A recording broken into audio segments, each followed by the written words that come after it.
Netcasts you love. From people you trust. This is Twit. Hi, this is Victor from Twit, and today I will be reviewing two mobile Wi-Fi drives, the SanDisk Connect wireless flash drive and the Kingston MobileLite wireless. These two devices try to solve the same problem: lack of storage on your mobile device, like your phone or your tablets. Here's how they work. After turning on the Wi-Fi drive, connect directly to the drive through your Wi-Fi settings. Because you're connecting with an ad hoc Wi-Fi connection, you will lose your connection to the internet. Each device has their own respective app available on the iTunes App Store, Google Play, and Amazon App Store. You can also browse the drive using a browser on your computer or wireless device. Even though connecting to each device is the same, as you can see, they both have different form factors, and how you would use it would be different because of their features. So let's start with the SanDisk Connect wireless flash drive. The SanDisk Connect is a USB 2 flash drive and mounts as one when you connect it to your computer.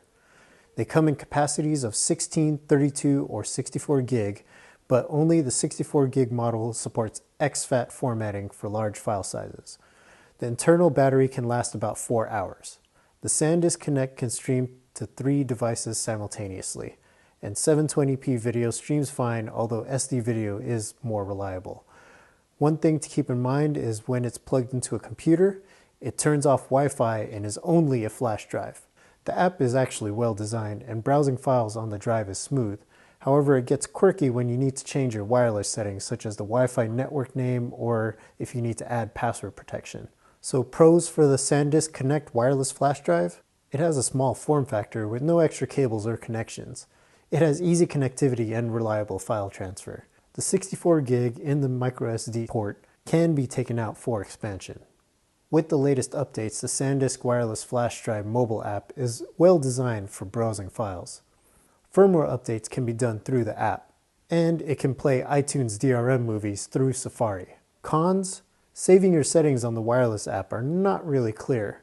And for the price, at $99, the 64 gig version is more than $1 a gig. And even though it's a little bit expensive, I would still give it a buy because the software package and along with the hardware make it a great experience.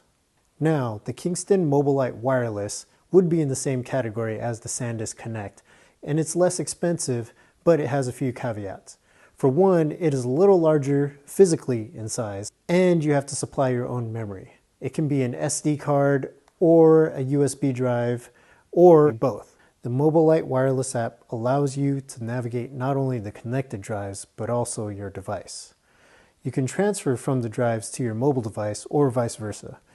The most important function with this device, however, is that you can even transfer between the drives, such as after a day of shooting photos to back up on another drive.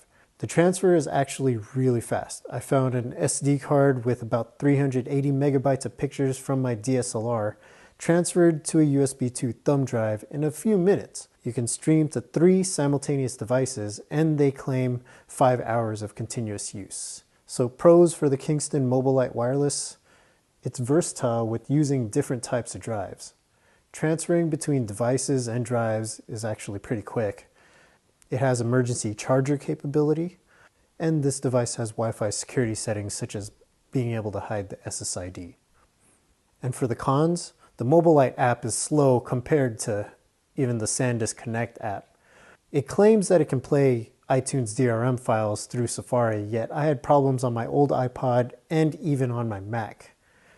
Firmware updates are not always through the app. There is one that you will have to download from the Kingston website. Even though I had a few frustrations with the Kingston app, this would still be a buy just because the versatility of being able to use a USB drive or an SD card, and even to be able to transfer files between it. Between the two, if you're in the Apple ecosystem and you wanted to use this mostly for iTunes movies that you've purchased, I would suggest the SanDisk Connect just because the software handles those DRM files better. Like, it even prompts you to open Safari automatically when you choose the file. The Kingston was a little more finicky with that. That was a little frustration there. But if you needed a way to back up your photos off of your SD card onto a bigger drive, this would actually be a good solution. And there you go. I'm Victor from Twit, and this was the SanDisk Connect wireless flash drive and the Kingston